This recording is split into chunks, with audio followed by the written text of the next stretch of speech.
மாணவர்கள் அனைவருக்கும் வணக்கம். தற்போது நாங்கள் 27வது கேள்வியிலிருந்து பார்க்க போறோம்.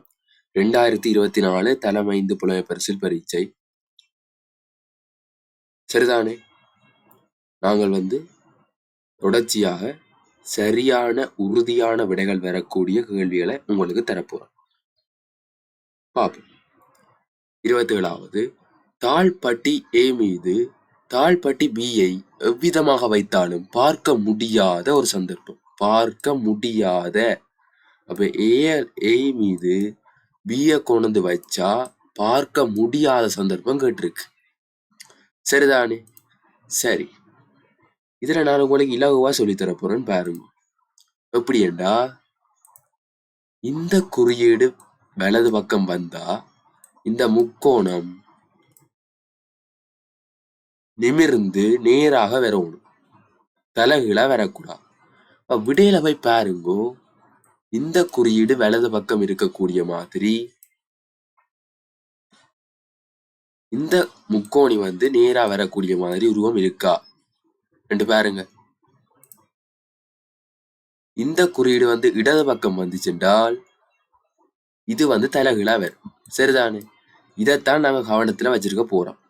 அதை வச்சுக்கொண்டுதான் நான் விடையை சொல்ல போறேன்னு பாருங்க. முதலாவது விடையில பார்த்தா, ஓ இது சரியா இருக்கு. ஏன்? இது இடது பக்கம் வந்திருக்கு, முக்கோணி வலது பக்கம் வந்திருக்கு, தலைகீழா. சரி, அதே மாதிரி இதுலயும் சரியா இருக்கு. ரெண்டாவது விடையில. மூன்றாவது விடையில பாருங்க, இந்த குறியீட்டுக்கு பக்கத்துல நிமிர்ந்த முக்கோணி இருக்குது. இப்படி ஒரு நாளுமே வராது. ஏன்? இதை தலைகீழாக்கினாலும் மற்றவளம் இடப்பக்கம் கொண்டு வந்தா இந்த முக்கோணி தலைகீழா தான் வரும். நான் சொல்றது விளங்குதா? இதை கொண்டு இதுக்கு மேல வச்சு பார்க்கட்டான். நான் கொண்டு முழுக்க வச்சு மினாக்கடு பார்க்கல. ஏன்? ஒவ்வொன்றா வச்சு பார்க்க நேரம் போடும் உங்களுக்கு. நீங்க அப்படி வச்சு பார்க்கறதுனாலும் பார்க்கலாம். முதல் ரெண்டு விடையும் சரியா இருக்கு. மூன்றாவது விடைதான் பார்க்க முடியாது. அதுக்கு ஏன் காரணம்? அதுக்கு காரணம் நீங்க பாருங்க, இப்படியே கொண்டு இதை தலைகீழாக்கி போட்டு வச்சால் இந்த முக்கோணி எப்படி வரும்? தலைகீழா வரும். ஆனா இங்க எப்படி இருக்கு? நேரா இருக்கு. ஆகவே மூன்றாவது விடைதான் பார்க்க முடியாத சந்தர்ப்பம். சரியா? சரி, 28வது கேள்விக்கு போவோம். ABC ஆகியன சம அளவு நீருள்ள 3 பாத்திரங்களா? அப்ப நான் 3 பாத்திரத்தை சம அளவுல கீறேன்னா, 3 பாத்திரத்துல சமனான அளவுல கீறேன். பாப்போம். கீறினால் முதலாவதுக்கு எப்படி இருக்கு? தண்ணி. சரியா? சம அளவுள்ள நீர் பாத்திரம்.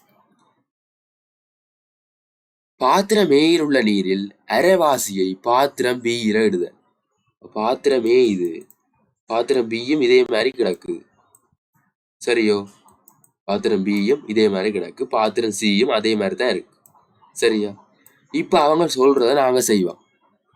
பாத்திரம் A-யில் உள்ள நீரில் அரைவாசியை, அப்ப இதுண்ட அரைவாசியை எடுத்து, A-யில இருக்கிற அரைவாசியை எடுத்து B-க்கு ஊத்துவோம். ஊத்தினா B-க்குள்ள கூடும். சரிதானே? நான் கூட கூட அந்த கோடுகளை மேல போடுறேன். சரி, இப்ப அடுத்ததாக பாத்திரம் B-யில் உள்ள நீரின் அரைவாசிய, B-யில இருக்கிறத இப்ப கூடிட்டு அதிண்ட அரைவாசி எடுத்து C-க்கு ஊத்துட்டான். C-க்கு ஊத்தினா C-க்குள்ள இன்னும் சரியா கூடிரும். சரியா? C-க்குள்ள இன்னும் சரியா கூடிரும். சரி, கடைசியா சொல்றாங்க, பின்னர் பாத்திரம் C-யில் உள்ள நீரில் அரைவாசி, அப்ப C-க்குள்ளதான் இப்ப கணக்க கிடக்கு, அதிண்ட அரைவாசி எடுத்து A-க்குள்ள ஊத்தட்டா. ஊத்தியாச்சு. இப்போது ஒவ்வொரு பாத்திரத்திலும் உள்ள நீரின் அளவுக்கேற்ப அவற்றின் ஏறு வரிசை கேட்டிருக்கு. இப்ப உங்களுக்கு கடைசியா தெரியும், எல்லாத்தையும் விட கூட என்னதுக்கு இருக்கு? A-க்குள்ள இருக்கு.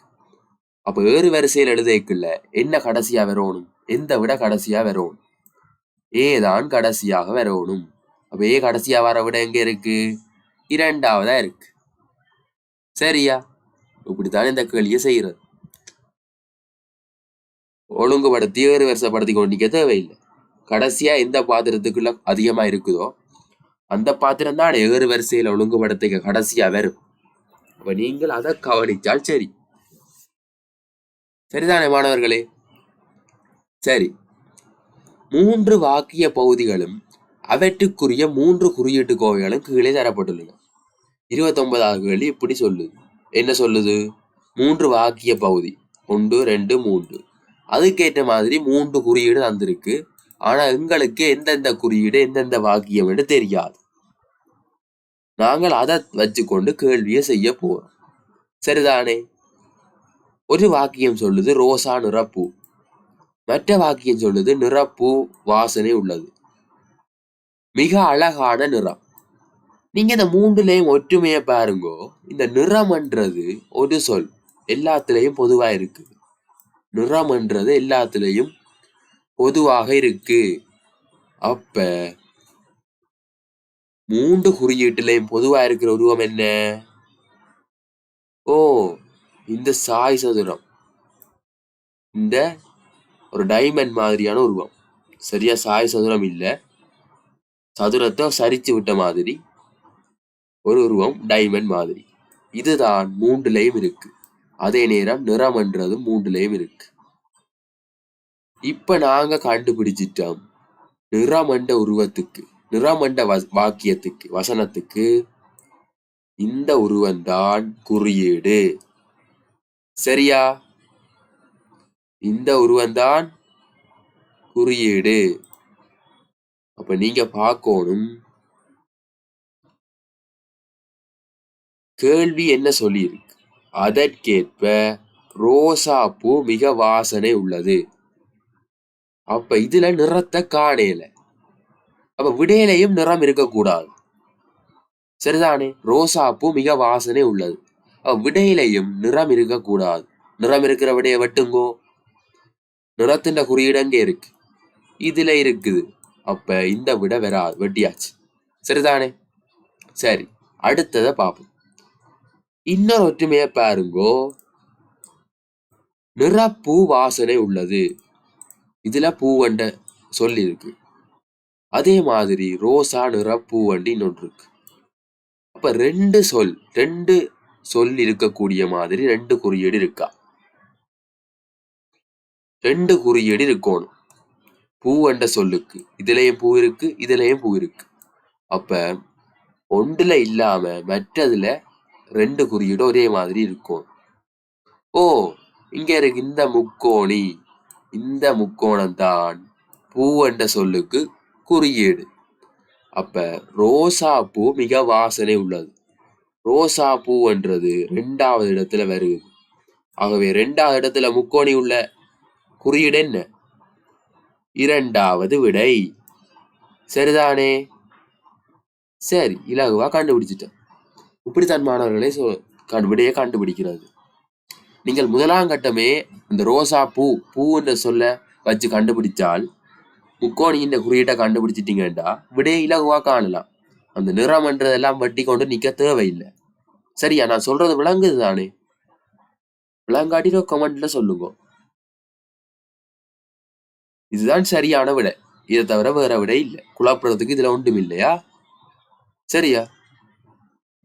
சரி, அடுத்த கேள்விக்கு போறோம். கவனமா பார்த்து கொள்ளுங்க. நான் முதல்ல இந்த நிறமண்ட குறியீட்டுக்கான இந்த குறியீடை தட்டினான். அடுத்தது பூவண்ட சொல் 2 இடத்த இருக்குது. அதே அப்ப 2 குறியீடு இருக்கணும் 2 இடத்த. அப்படி பார்த்தா 2 முக்கோணி இருக்குது 2 குறியீட்டுகளை. அதுதான் பூவண்ட எடுத்தோம். சரியா? சரி, அடுத்த கேள்விக்கு போறோம்.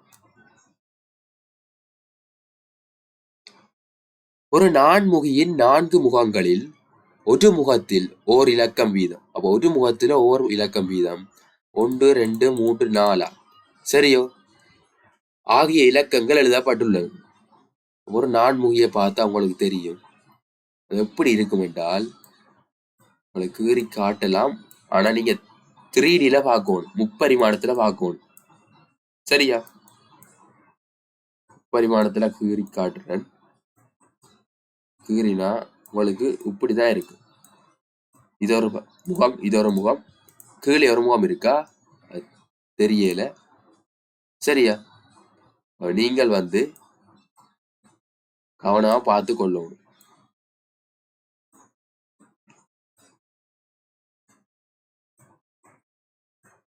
அங்கால ஒரு குறுக்கால வந்து போகும்.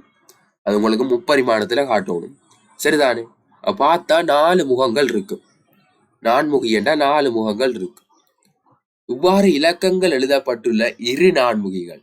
அப்ப இப்படி ரெண்டு நான்முகிய பார்த்தா 4 பக்கமும் 1 2 3 4 1 2 3 4 ரெண்டு நான்முகியிலையும் எழுதி வச்சுக்கிறாங்க. இரு நான்முகிகளை ஒரு மேசை மீது வைக்கும் போது மேசையுடன் தொடுகை உறாத முகங்களில் உள்ள இலக்கங்களின் கூட்டுத்தொகை 15. அப்ப ஒரு நான்முகிய வச்சா கீழ்பக்கம் மேசையில முட்டுப்பட்டிருக்கு. சரியோ? எங்களுக்கு தெரிய போறது மேல இருக்கிற 3 1 2 3 இந்த 3 தான் தெரிய போகுது. அப்படி இன்னொரு முக்கோணி, அப்படி இன்னொரு நான்முகி. சரியா? இன்னொரு நான்முகி தான் எங்களுக்கு. அப்படி 2 நான்முகிலையும் எங்களுக்கு எத்தனை பக்கம் தெரிய போகுது? அதுல 3 பக்கம், இதுல 3 பக்கம், 6 பக்கம் தெரிய போகுது. கீழே இருக்கிறது மேசையோட ஒட்டுப்பட்டு இருக்குது. மேசையில வைக்கல ஒரு முகம் தெரியாதானே போகும். அப்ப மேசையுடன் தொடுகை உறாத முகங்களில் உள்ள இலக்கங்களின் கூட்டுத்தொகை 15. கேள்வி கேட்டிருக்கிறாங்க, இரு முகங்களில் தொடுகையுறும் இரு முகங்களில் உள்ள இலக்கங்களின் கூட்டுத்தொகை. அப்ப எங்களை கேட்டு கிடக்கு, அந்த மேசையோட ஒட்டி கொண்டிருக்கிற முகங்கள்ல இருக்கிற இலக்கங்களை கூட்டினா என்ன கூட்டுத்தொகை வரும் என்று கேட்டிருக்கிறாங்க. நீங்கள் பாருங்கோ, 4 முகம். சரியோ? 1 2 3 4 இப்படி இருக்கு. அதே மாதிரி மற்ற நான்முகியில 1 2 3 4. சரிதானே? சரி. இப்ப எங்களை கேட்டு கிடக்கு, மிச்ச 6 முகத்தையும் கூட்டினா 15. சரியோ? மிச்சம் எங்களுக்கு வெளியில தெரிகிற 6 முகத்தையும் கூட்டினா 15. மொத்தமா எத்தனை முகம்? மொத்தமா எத்தனை முகம்? 8 முகம். இந்த 8 முகத்தை நீங்க கூட்டுங்க. 1 2 3 3 3 6 6 4 10. ஒரு நான்முகிக்கு 10 படி, மற்ற நான்முகிக்கும் 20. அப்ப 8 முகத்தையும் கூட்டினா 20 வரும். சரிதானே? நான் சொல்றது விளங்குதா? நான்முகின்ற 4 பக்கமும் 1 2 3 4 போட்டிருக்கு. அதே மாதிரி இன்னொரு நான்முகி, ஒரு நான்முகியை கூட்டினா 10 வருகுது. மற்ற நான்முகிக்கும் 10 இருக்கு, இதுக்கும் 10 இருக்கு. 10 10 எத்தனை? 20. மொத்தமா கூட்டினா 20. இப்ப இவங்க சொல்லி போட்டாங்க, 6 முகத்தை கூட்டினா 15. 6 முகத்தை கூட்டினா 15. சரியோ? ஏன்? மேசையுடன் தொடுகை உறாத முகங்களை உள்ள இலக்கங்களை கூட்டினா 15. மேசையுடன் தொடுகை உறாத முகம் எத்தனை? 6. சரியா? 6 முகத்தை கூட்டினா 15. எங்களை கேட்டிருக்கிறாங்க, அந்த மேசையோட ஒட்டுப்பட்டு தொடுகையோட இருக்கிற முகங்கள்ட கூட்டுத்தொகை.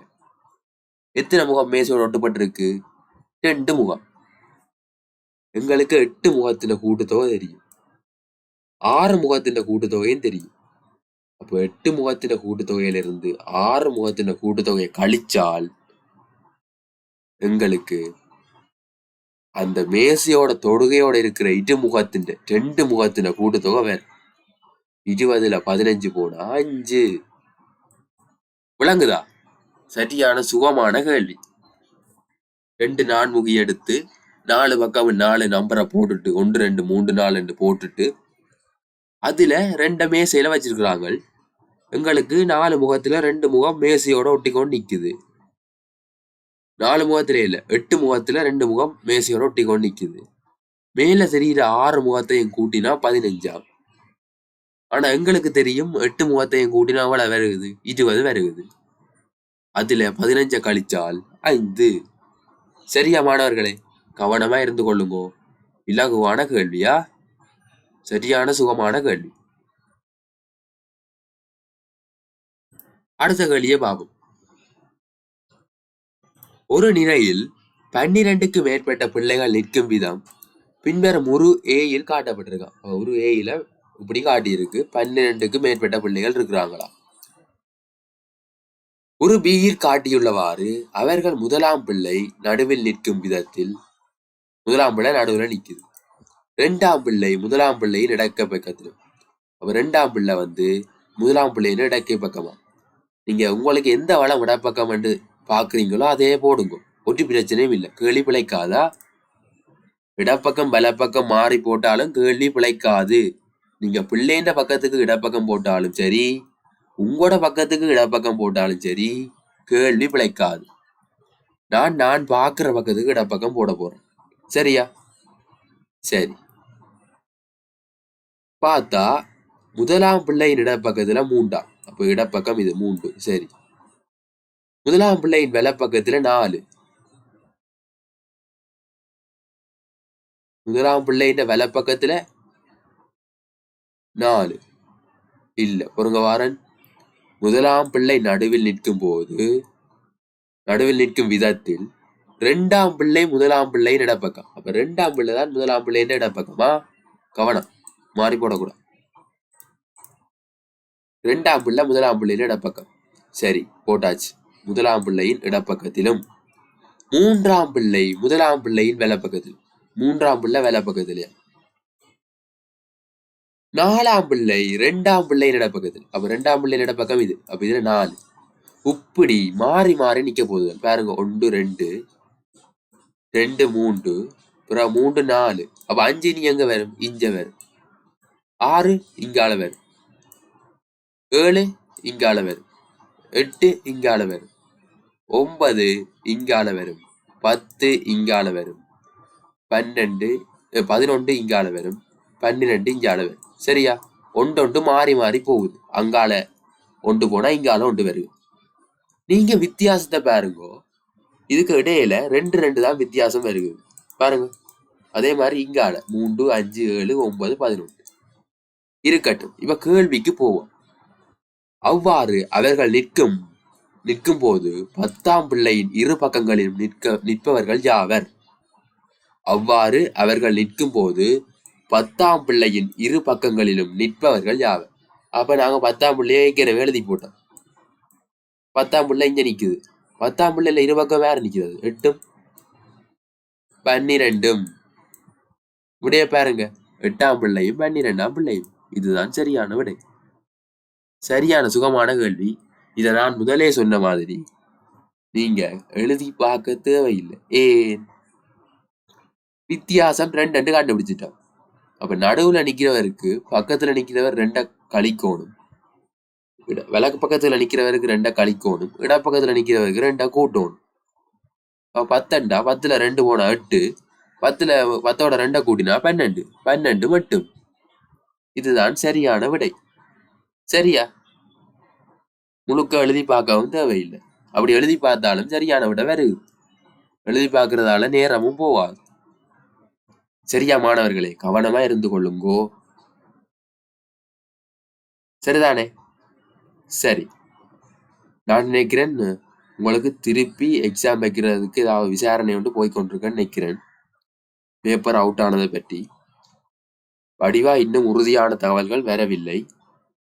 ஆகவே எதுக்கும் திருப்பி ஒருக்கா வச்சா ரெடியா இருந்து கொள்ளுங்கோ. உங்களுக்கு ஏற்கனவே பேப்பர் செட் பண்ணி தான் இருக்கு. ஒரு பொது பரீட்சைக்கு குறைந்தது 3 பேப்பர்கள் முதலே செட் பண்ணி வச்சிருப்பாங்க. உடனே எடுத்து ஈஸியா வச்சிருவாங்க. நீங்க தான் கவனமா இருக்கணுமா? சரியா? ஆகவே அவங்க எல்லாத்துக்கும் தயாரா தான் இருப்பாங்க. பரீட்சை திணைக்களம் ஒரு பொது பரீட்சைக்கு 3 பேப்பர் குறைந்தது 3 பேப்பர் செட் பண்ணுவாங்க. அதுல முதலாவது பரீட்சை ஒழுங்கா நடந்துச்சென்றால் அதோட சரி. இப்படி ஏதாவது சீர்கேடுகள் முறைகேடுகள் நடைபெற்றால் மற்றம் இருக்கிற 2 பேப்பர்ல ஏதாவது ஒரு பேப்பர் எடுத்து வைப்பாங்க. சரியா? எல்லாத்துக்கும் தயாராக இருந்து கொள்ளுங்கோ. 32வது கேள்வியை பார்ப்போம். முற்பக்கத்தில் இருந்து பார்க்கப்படும் போது படலை ஒன்று தோன்றும் விதம் கீழே தரப்பட்டு முன்னால இருந்து பார்த்தா இப்படி தோன்றுதான். சரியா? பிற்பக்கத்தில் இருந்து பார்க்கப்படும் போது தோன்றும் விதம். அப்ப உங்களை கேட்டு கிடக்கு, பின்னால இருந்து பார்த்தா இப்படி தெரியும். இலகுவா ஒரு இதை வச்சு நான் உங்களுக்கு இந்த விடையை சொல்லித்தான். ஒரு நாளும் இந்த மட்டை இதுல கட்டி இருக்கிற மட்டை பின்னால இருந்து பார்த்தால் எப்படி தெரியும்? இடப்பக்கம் பின்னால இருந்து பாருங்க. இடப்பக்கம் வளம் மாறி மேல தெரியும். சரியா? வளம் மாறி மேல தெரியும். விடையில பாருங்க. இடப்பக்கத்துல கீழே இருந்து முதலாவது மட்டம் வந்து மேலே இருக்கும். இந்த விடையில பிழை. இங்க பாருங்க பிழை. இந்த விடையிலையும் பிழை. முதலாவது விட தான் சரியான. பாருங்க, பின்னால இருந்து பார்த்தா அப்படித்தான் தெரியும். முதலாவது விட மாதிரி தான் தெரியும். இது எல்லாரும் கூடுதலா சரி எடுத்திருப்பீங்க. இதுல குழம்புறதுக்கு ஒன்றுமே இல்லையா? சரியா? சரி. இதுல ஏதாவது குழப்பம்? இதுல ஒன்றுமே குழம்புறதுக்கு இல்லை. இலகுவான கேள்வி, இலகுவா தந்திருக்கிறாங்க. சரிதான மாணவர்களே? தொடர்ச்சியா அடுத்த கேள்விகளுக்கான விடைகள் வந்து கொண்டிருக்கு. குழப்புற மாதிரி கேள்விகளுக்கான விடைகள் நான் தரப்போறையில. அதை விட எந்த கேள்வி ஓபன் போட்டாங்கன்றது இன்னும் சுவர் இல்லாம இருக்கு. சரியா?